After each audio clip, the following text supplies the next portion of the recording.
Hello everyone, my name is Robert, but you can call me Angela Mercro, and welcome to my adventure guide. This week, I'm covering Rock-type Dynamax Adventures. We'll take a look at each available legendary Pokémon, those Pokémon that would be good to pick up along the way, suggest a few that you should avoid, and then offer some options when going in blind. When joining a Rock-type Dynamax Adventure, we can find the Ultra Beasts, Stakataka and Nihilego. Both legendary Pokémon can be found in either Sword or Shield, though you are required to complete Peony's 3 legendary clues before gaining offline access to the Ultra Beasts. If you would like to find one before you complete the Crown Tundra's questline, then if you connect online, you may get paired with a player hosting an Ultra Beast adventure. After completing it, you can choose to save it and revisit it for later. With this in mind, let's take a look at each Pokémon, starting with Stakataka. Stakataka is a Rock-Steel type Pokémon. This means that Water-type moves are super effective, and Fighting and Ground-type moves are 4 times as effective. As a Rock-Steel type, Stakataka can wall a decent number of types, including Ice, Psychic, Bug, Rock, Dragon, and Fairy. Additionally, Normal and Flying-type moves would only deal a fourth of their regular damage output, and Poison-type moves have no effect against Steel types. Like all Ultra Beasts, Stakataka has the ability Beast Boost, which increases the Pokémon's best stat when it knocks out another Pokémon. Before we run through Stakataka's moveset, I should note that each legendary Pokémon in Dynamax Adventures can have access to 5 moves and their max move counterpart, as opposed to the usual 4 moves. When caught, however, these Pokémon will only know the first 4 moves listed. Stakataka's moves are Rock Slide, Double Edge, Brutal Swing, Atomize, and Iron Head. If you're unfamiliar, Atomize shouldn't cause much concern. While it can raise the user's speed stat by 2 stages, this animated Les Mis set piece isn't going to be outspeeding anything anytime soon. Moving on to Stakataka's stats, we should note its 131 base attack stat and its 211 base defense stat. All of Stakataka's moves utilize its 131 physical attack stat. Our biggest concerns should be with Iron Head, Rock Slide, and Brutal Swing, the latter 2 being able to hit your entire team. Without a secondary typing to mitigate the damage, Fire, Ice, Flying, Psychic, Bug, Rock, Ghost, and Fairy type Pokémon can be easily knocked out by this Ultra Beast. Its special defense, however, is a much more reasonable hurdle to overcome. When navigating the Dynamax lair, prioritize Pokémon with special Water, Ground, and Fighting type attacks. But which Pokémon offer the best damage output? Before I answer that question, let me quickly explain how I arrived at my answer. First, I combed through all 226 Pokémon available in Dynamax Adventures. I set aside any Pokémon with a super effective move, paying extra attention to same type attack bonuses, or stab, and noted whether the Pokémon was a physical or special attacker. I ran those Pokémon through a damage calculator, but to get consistent numbers, I had to address a number of variables. We need to know the level of each Pokémon. All of the legendary Pokémon can be caught at level 70, and every other Pokémon can be caught at level 65. Each Pokémon also has a minimum of 4 max IVs, but are assigned randomly. For the purposes of these calculations, all IVs are set to 31. Since these Pokémon are just caught, EVs, or effort values, are set to 0. Each Pokémon has their nature set to serious, abilities are only considered if immediately relevant, these calcs are done without Dynamax, items, critical hits, or status conditions in mind, and weather and terrain are only factored in if the Pokémon can set it up without Dynamax. With all of that out of the way, what Pokémon would be best to use against Stakataka? In ascending order, these are my top 10 Pokémon in terms of damage output. Blaziken, Raichu, Exploud, Golurk, Pangoro, Unova Stunfisk, and Mienshao. Blaziken's Close Combat and Raichu's Focus Blast both have the potential to deal anywhere from 196 to 232 points of damage. And damage output only gradually improves, working our way up to Unova Stunfisk and Mienshao, both capable of dealing 204 to 244 points of damage. However, there are 3 Pokémon that can offer even higher damage outputs. In third place, we have Swampert. Swampert's Earth Power can deal 208 to 252 points of damage, and having access to Water Pledge isn't that bad either. Next up, we have Grapploct in second place. While Grapploct depends on the 70% accurate Focus Blast to hit, doing so could deal 240 to 288 points of damage. Plus, Grappaloc's Topsy-Turvy can reverse any of Stakataka's Beast Boost buffs, a great move to use if you find yourself with physical attacking teammates. And in first place, surpassing its final evolution, we have Combuskin. Combuskin also relies on the inaccurate Focus Blast, but even a broken clock is right 2 or 3 times a day. Just one hit can deal 280 to 336 points of damage. Combuskin can also offer a supportive role with Feather Dance and lower Stakataka's attack by 2 stages. Now that I've covered our heavy hitters, let me introduce our honorable mentions.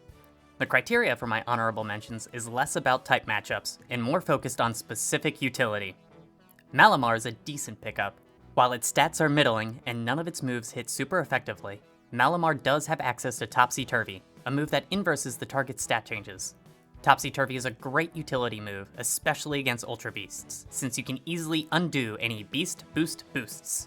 Additionally, I'd like to recommend the Wide Guard Pokemon: Kingler, Hitmonlee, Mantine, Pelipper, and Mienshao. While each of these Pokemon offer decent type matchups against Stakataka, they're included here because of their access to the move Wide Guard. This can protect you and your teammates from Stakataka's Rock Slide and Brutal Swing. Moving on, I'd like to discuss a few dishonorable mentions. I'm going to avoid singling out Pokemon with poor type matchups, and try to focus on the deceptively bad.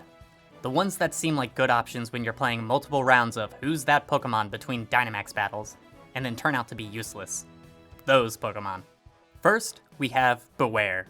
As a fighting type with a good attack stat, you might think it'd have a fighting chance against Stakataka, but a look at its moveset would say otherwise. Nothing offers significant damage output, and a priority debuff is hardly necessary when Stakataka is almost always guaranteed to go last. To top it all off, Beware's ability, Klutz, negates the effect of any item it holds. My review? Buyer beware. The next red herring is actually the Blue Toad Seismitoad. Seismitoad's Sludge Bomb has no effect on Stakataka, and Echoed Voice will only do a fourth of its normal damage. You're much better off with other supportive options. And my last dishonorable mention, Sandaconda. As a ground type, Sandaconda could have some potential against Stakataka. However, its ability Sandspit comes with a massive downside. When hit by a move, Sandaconda will create a sandstorm. Not only will the sandstorm cause passive damage to your non-rock, non-ground, or non-steel type teammates, but all rock type Pokemon in play will also receive a 50% boost to their special defense, including Stakataka. But that's enough about Stakataka. Our second legendary rock type Pokemon is Nihilego. As a rock poison type, Nihilego is weak against water, psychic, and steel type attacks, and 4 times weak against ground type moves. Nihilego resists normal, fire, flying, bug, and fairy type moves, and takes 1/4 damage from other poison type attacks. Again, like all Ultra Beasts, Nihilego has the ability Beast Boost. However, where Stakataka would always receive a boost to defense, Nihilego could see a few different stats receive that boost. This buff would depend on Nihilego's nature, IV distribution, and even the moves used during battle. We can see that Nihilego has access to these 5 moves: Wonder Room, Sludge Wave, Brutal Swing, Acid Spray, and Power Gem. If you're unfamiliar with Wonder Room, then you should know that this is Nihilego's best move. For you, that is. When Wonder Room is active, each Pokemon in play will have their defense and special defense swapped. This means that a team of special attackers may not get entirely walled if up against Nihilego. While Brutal Swing and Sludge Wave can damage your whole team, this is a situation in which Wide Guard may not be entirely necessary. Sludge Wave can be threatening to face down, but prioritizing Steel-type Pokemon can grant you an immunity. And Brutal Swing isn't likely to leave a mark coming off a base 53 attack stat. If your team is weak to Poison-type moves, then it might be worth considering one of the Wide Guard Pokemon. Considering Nihilego's incredibly low defense stat, physical ground-type attackers may seem like the best option, but with the possibility of Wonder Room in play, it wouldn't hurt to keep in mind a few special ground-type attackers. Without the effects of Wonder Room, our top 10 Pokemon would include Girder, Escavalier, Marshtomp, Cantonian Sandslash, Cantonian Marowak, and Diggersby. Sharing third place, we have both forms of Dugtrio. Both have access to high horsepower and a 100 base attack stat, meaning either Dugtrio could deal 460 to 544 points of damage. Aside from high horsepower, each form has a different set of moves, and a lowland Dugtrio loses 10 points in speed and gains 10 in defense. In second, we have Nidoking and its high horsepower, with a damage output of 468 to 552. Other than a powerful high horsepower, Nidoking doesn't offer much else in this fight. You can try to inflict status with one of its punches, but in the end you should just go for the knockout and use high horsepower. And finally, capable of dealing 484 to 576 points of damage, we have Rhydon with its Drill Run, coming off a 130 base attack stat. However, we should note that Diggersby can technically deal just as much damage as Rhydon. I listed Diggersby in 5th because that damage output is only capable when using Dig, a 2-turn move. Instead, I ran calculations with Stomping Tantrum in mind, which offers a smidge less damage output than either Dugtrio. If you want to plan for Wonder Room, then these are your 3 best options. In 3rd, we have Palo Sand and Scorching Sands, then Unova Stunfisk and Earth Power, and as the best special ground type attacker, we have Swampert and its move, Earth Power. Next up are honorable mentions. As I mentioned earlier, I will try to avoid listing Pokemon just because they're good type matchups, and focus more on the utility aspect. But sometimes good matchups come with great utility. Here I want to highlight Slowbro, Musharna, Oranguru, Poltegeist, and Kadabra. These 5 Pokemon each have access to the move Psyshock, which deals damage based off the user's special attack stat and the target's physical defense stat. Slowbro, Musharna, and Oranguru stand out specifically because they have access to another special psychic type attack and can easily pivot if Nihilego sets up Wonder Room.